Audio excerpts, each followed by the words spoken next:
Ne e fitojmë komunën dhe bëjmë një ndryshim i cili pritet kahmot në këtë komunë, edhe tek qytetarët e Vërejt, çdo ditë në takimet që i kemi, se edhe ata janë për një ndryshim të tillë. Kandidatura ime për kryetar komune nuk ka qenë e rastit, ka qenë si rezultat një procesi pak më të gjatë,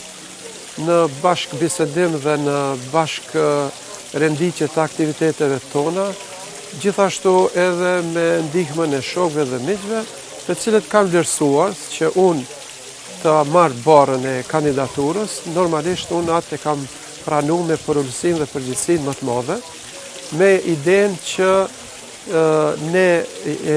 e fitojmë komunën dhe bëjmë një ndryshim i cili pritet kahmot në këtë komunë, një rotacion politik i cili është i nevojshëm për shkak të kaluarës së komunës sonë, e cila ka dhënë shumë për shqiptarinë në përgjithësi, ndërsa ka marrë pak në kthim nga ajo. Dhe unë jam i bindur dhe besoj në atë se edhe tek qytetarët e Vërejt, çdo ditë në takimet që i kemi, se edhe ata janë për një ndryshim të tillë.